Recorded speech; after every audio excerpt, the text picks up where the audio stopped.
I saw him. I really did. I saw him eat her. I could see fresh blood running down his chin as his mouth was really crushing down the flesh. I was angry, but fear was all over me. I was hiding behind a drum in the palace. I was only 10.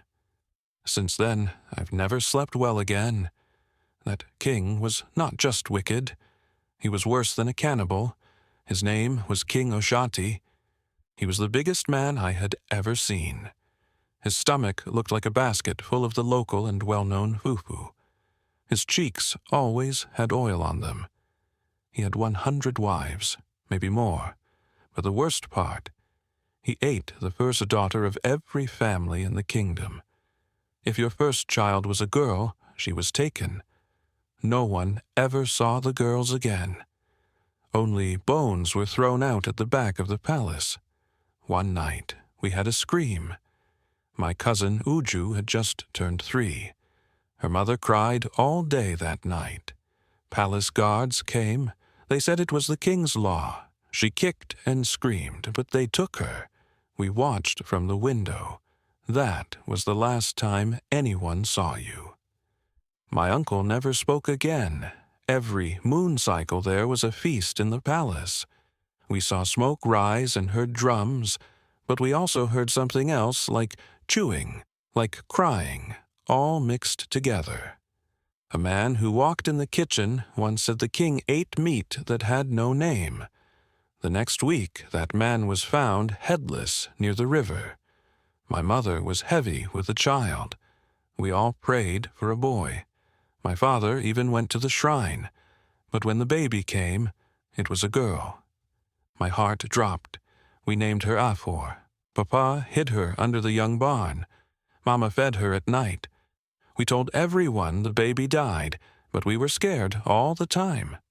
One guard, Uche, always sniff around. He said he could smell baby powder from far away. One day, he stopped near our barn. He looked around and smiled.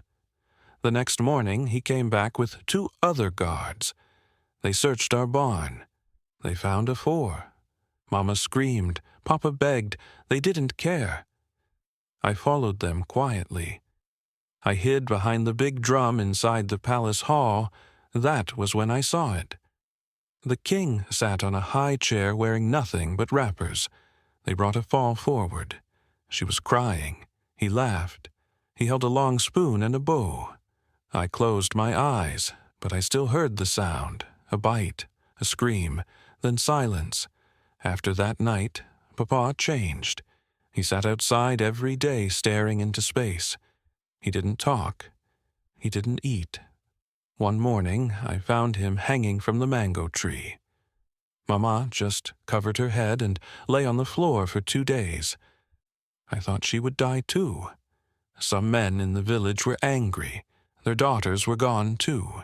They started meeting in secret. They called themselves the Fathers of the Lost. They made a plan. They wanted to kill the king. They said he must pay. But everyone was afraid. No one had ever touched the king. One day, as I was walking along the roadside close to the forest, I saw an old woman by the bush corner. But before then, I had looked in that direction and did not see anyone of such. That means she appeared from nowhere. I was afraid, but summoned courage as she asked me to come. She was beautiful and wore beads and walked with a limp. She said to me, "You have been chosen to liberate the kingdom, but do not fear. I will be with you." And she continued, "The king's power came from eating innocent blood. She said only something pure could break his charm. She gave me a mirror stone. She said if he sees what he truly is, his heart will tear. Just a little drop of water from this mirror stone into his drink or food will tear him apart." She walked away, and as I turned back, she was gone. I ran back home as fast as I could and narrated the story to Mama. This was too hard for Mama to take. She didn't want me to go, but I had nothing left to lose. I lost my sister, my cousin, and my father out of his wickedness. I left before sunrise. I had dry Gary, the mirror stone, and my father's small knife. I walked through bushes and crossed rivers. I was scared, but I didn't stop. I wanted to leave. I wanted to stop the king. I wanted to sleep again without hearing screams in my head. I walked into the hills. No one dared go there. People said spirits lived there, but I didn't care. I had already seen worse. The trees made no sound. Even birds kept quiet. After walking for hours, I saw a flat rock with a hole under it. I went inside. It was cold. There were drawings on the walls, women crying, babies being held by shadows. I knew I was in the right place. In the center of the cave was a smooth black stone. It shined without light. I touched it. My head spun. I saw the king's face. Then his skin peeled off underneath was a monster. It had horns, long teeth, a dark body dripping with blood. I fell back gasping. That was his true form. I wrapped the stone in cloth and ran. When I returned to the village, the palace was louder than before. 10 more girls had vanished. People walked around like ghosts. No one smiled anymore. I showed Mama the stone. She touched it and cried. You've brought death to his doorstep again. They took your sister and cousin away. Your father died because of this. You are the only one I have left, and you want me to be childless. Please, my son, do not sacrifice your life, because you are all I have now. We waited for the right time to act. Every year, the king held a big feast. He drank special wine made with herbs. That night, all his wife sat with him. He danced. He laughed. As fire beamed through his eyes, there was fear and quietness all over. As he alone was talking, even his wives were in bondage. None could say no to his demands and wishes. They were all yearning for freedom, just as the rest of us in the kingdom. Lolongozi, who was the first wife of the king, risked her life as she sneaked and added a drop of the truth drink from the stone mirror into the king's cup. Because it was her turn to serve the king both food and drink that night. The king trusted her so well, but Lolongozi was destined to end the terror by sacrificing herself unknown to the king. His end was near as he ate and drank, never knowing we had added something to his drink. At this point, it was strange as he could not discern that something was wrong. I quickly remember the words of the old, beautiful lady as she said, I will be with you. It was from the witch woman. Something to make his eyes see the truth. I hid behind a drum again, just like before he drank the wine. His eyes went white. He dropped the cup. His hand shook. Then he screamed, loud like a goat being cut. Everyone froze. The mirror stone rolled out in front of him. He looked into it.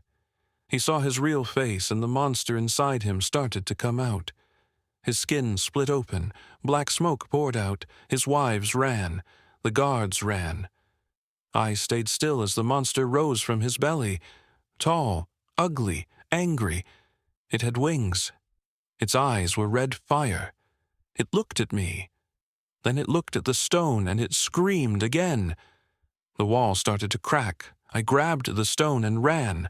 The monster flew after me. I ran through the market, through the farms, through the bush path. It chased me, breaking trees, burning things. I tripped and fell. I thought I was finished, but then someone grabbed me. It was Mama. She pulled me into a hidden hole. We stayed hidden all night. The monster screamed and cried, but it couldn't find us. In the morning, we came out. The village was quiet. Ash was everywhere.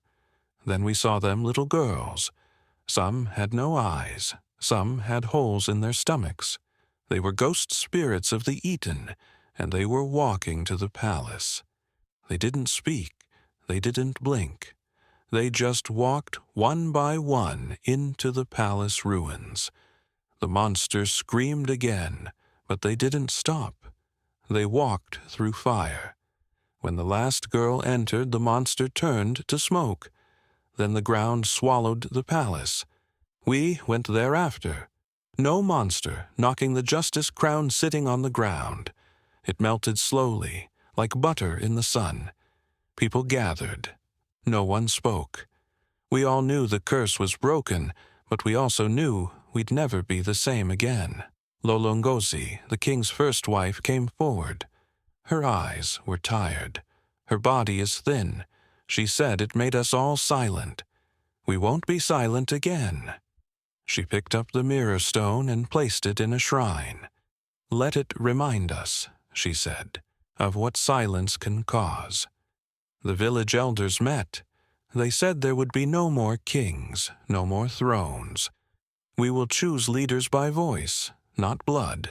The people clapped.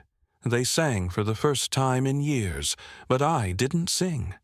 I just watch the sky at night. I still see them. The girls, they whisper in my sleep.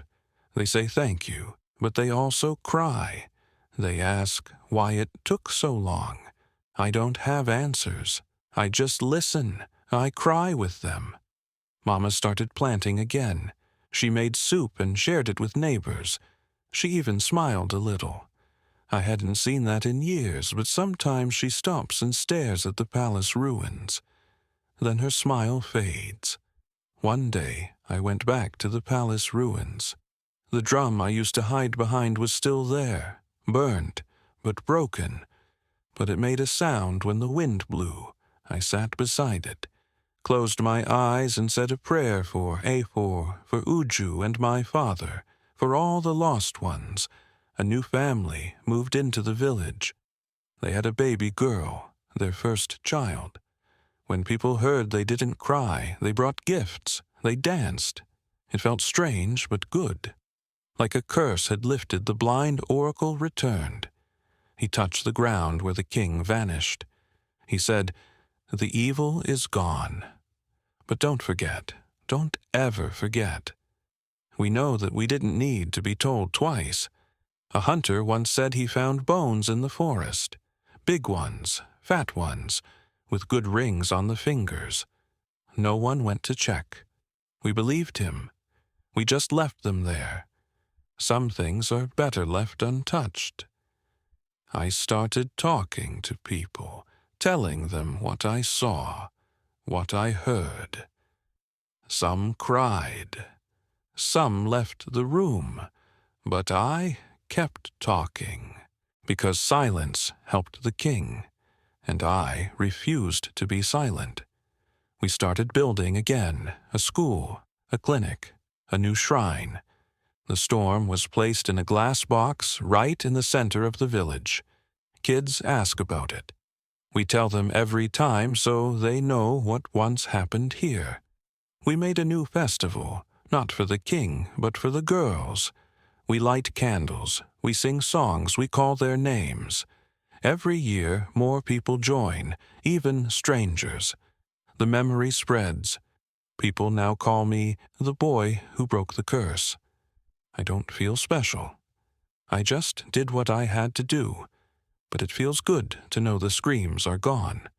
One day, while digging a new well, we found a room.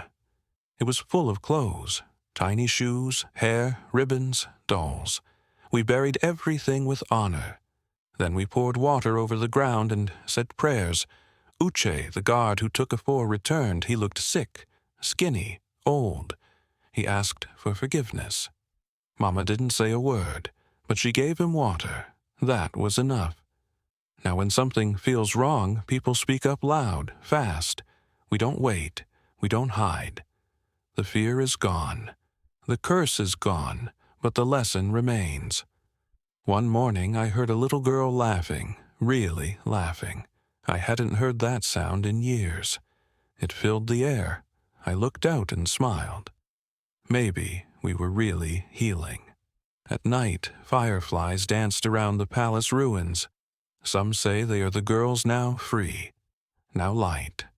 I like that thought. It helps me sleep. A tree grew where the crown melted. It grew fast, strong, and tall. We called it the crown tree. Kids play under it. It feels right, like something pure grew from pain. If you hear this story, remember it, share it. Don't let fear grow. Roots. Don't let silence win. Evil grows where people look away. Look, speak. Always King Oshati is gone. His evil ended, his memory burns. But we live, we rise, we remember, and we are free. 1 year later, the people came together and agreed to crown a new leader. This time they chose a young man named Obinna. He was in his early 30s, born in the village and known for his kindness and wisdom. Obinna didn't live in the palace. He built a small home near the crown tree. He listened to the people. He helped farmers plant better crops. He built a new school and made sure every child, girl, or boy could learn. He made laws to protect the weak and honor the lost. Peace returned to the land. The rivers flowed clean. Children played without fear. Girls laughed again. The wind smelled sweet. Obinna walked among the people every day, not above them, but with them, and everyone said, "We have a king again." But this one brings life, not death. The story of the king who ate daughters reminds us that wickedness may last a while, but it never lasts forever. Power without mercy always destroys itself in the end. And even in the darkest times, hope can be born again through courage, unity, and truth. If you enjoyed this story and want to hear more powerful African folk tales like this, please like, share, and subscribe to our YouTube channel. Don't forget to turn on notifications so you never miss a new story. Follow us and keep our stories alive.